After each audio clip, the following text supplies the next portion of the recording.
दिल्ली का रोहिणी इलाका, यहाँ एक मामला सामने आया। बुजुर्ग दंपति कोर्ट पहुंचे। उन्होंने कहा, हमारा पोता हमारी देखभाल नहीं करता, हमें परेशान करने के मौके ढूंढता है। बेटा बहू की सड़क दुर्घटना में मौत हो गई थी, उसके बाद से वो उन्हें परेशान करना शुरू कर चुका था, ऐसा उन्होंने कोर्ट को बताया। लाइव हिंदुस्तान में छपी रिपोर्ट के अनुसार रोहिणी के अतिरिक्त सत्र न्यायाधीश ए.के. पांडे ने आदेश दिया कि बुजुर्ग दंपति का ख्याल रखना पोते की जिम्मेदारी है और उनके बारे में समय समय पर जांच करने के लिए प्रोटेक्शन अधिकारी की नियुक्ति की जा रही है। अदालत ने यह भी आदेश दिया कि पोता उनकी देखभाल करे और उनकी दवाइयों का खर्च उठाए।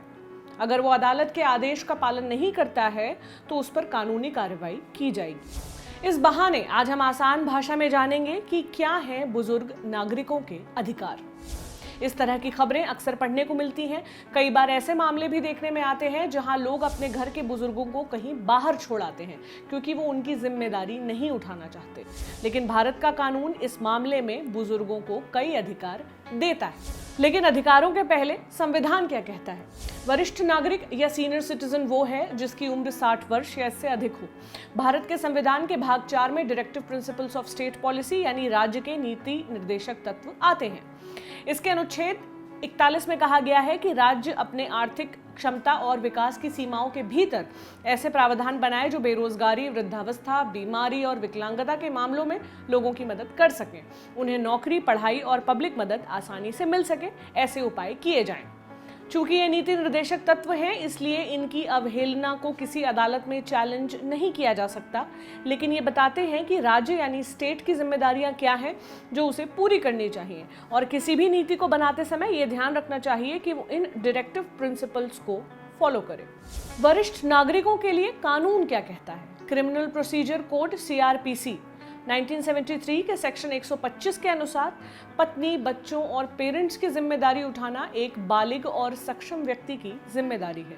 अगर सक्षम होने और पर्याप्त आर्थिक संसाधन उपलब्ध होने के बावजूद कोई व्यक्ति अपने पेरेंट्स की देखभाल से मना करता है तो मजिस्ट्रेट को यह अधिकार है कि वो उस व्यक्ति को गुजारा भत्ता देने का आदेश दे।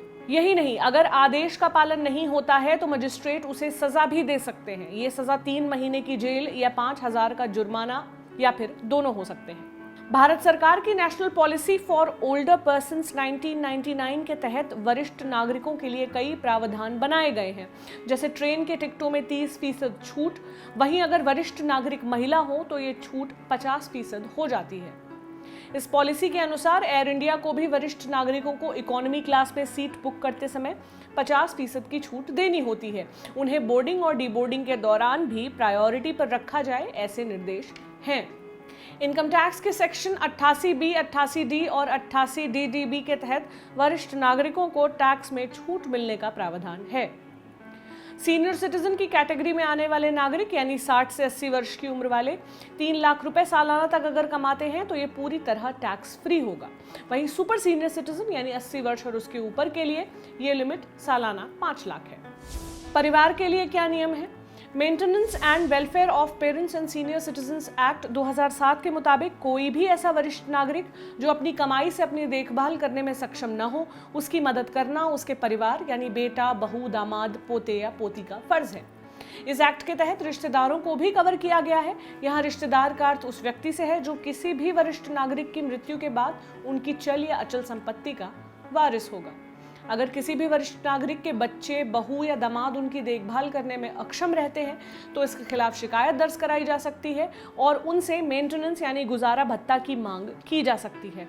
इसकी लिमिट 10,000 रुपए महीना तय की गई है। इस एक्ट के तहत एक प्रावधान और है। अगर किसी सीनियर सिटीजन ने अपनी संपत्ति, चल या अचल दोनों, जैसे कैश या घर जायदाद, अपने बच्चों के नाम की है, इस शर्त के साथ कि उनका वारिस उनकी देखभाल करेगा और उनकी ज़रूरतें पूरी करेगा, लेकिन वो ऐसा नहीं करता है और ये बात कोर्ट में साबित हो जाती है तो ये ट्रांसफ़र फ्रॉड माना जाएगा और इसे रद्द कर दिया जाएगा। यही नहीं, वरिष्ठ नागरिक को यह अधिकार होगा कि वो दी गई प्रॉपर्टी या कैश वारिस से वापस ले ले। इन सभी मामलों का निपटारा करने के लिए ट्रिब्यूनल बनाने का प्रावधान किया गया है। ये ट्रिब्यूनल शिकायत आने पर या स्वतः संज्ञान लेकर किसी मामले का निपटारा कर सकते हैं। एक्ट ये कहता है कि संबंधित पार्टी को नोटिस दिए जाने के बाद अधिकतम 90 दिनों के भीतर मामले का निपटारा कर दिया जाना चाहिए। इसमें एक बार अधिकतम 30 दिन का एक्सटेंशन लिया जा सकता है। हिंदू पर्सनल लॉ कि Hindu adoption and maintenance act 1956 के तहत सेक्शन 20 में भी इससे जुड़ी जानकारी दी गई है। इसमें भी जो वरिष्ठ नागरिक अपनी देखभाल करने या आर्थिक शारीरिक रूप से सक्षम नहीं है, उनकी देखभाल करना उनके बेटे बेटी की जिम्मेदारी है। ऐसे वरिष्ठ नागरिक जिनका कोई वारिस नहीं है, उनकी देखभाल करना राज्य की जिम्मेदारी माना जाता है। इसके लिए वृद्धाश्रम, मेडिकल फैसिलिटी इत्यादि का सही इंतजाम करना राज्य का फर्ज है, ऐसा कानून कहता है। लेकिन बाल बच्चों के होते हुए भी घर के बूढ़े सदस्यों को उनके हाल पर छोड़ देने की खबरों से अखबार पटे रहते हैं। मैं जाते जाते हमारे वृद्धों के लिए तमाम उपमाएं दे सकती हूँ कि वो बूढ़े बरगद होते हैं जिनकी छांव में हम बड़े होते हैं, या फिर हम उनकी सेवा करें क्योंकि उन्होंने हमें पाला है। लेकिन उनका ध्यान रखने के लिए सिर्फ यही वजह क्यों हो? क्या सिर्फ किसी का इंसान होना भर ही काफ़ी नहीं कि हम उसकी मदद करें? वो वृद्ध या बीमार हो तो उसकी सेवा करें। ये वीडियो खूब शेयर करें और उन बुजुर्गों तक ज़रूर पहुंचाएं जिनके लिए अपने अधिकार जानना सबसे ज़रूरी है। ये जानकारी आपके लिए लेकर आई थी प्रेरणा। मेरा नाम प्रतीक्षा है। शुक्रिया।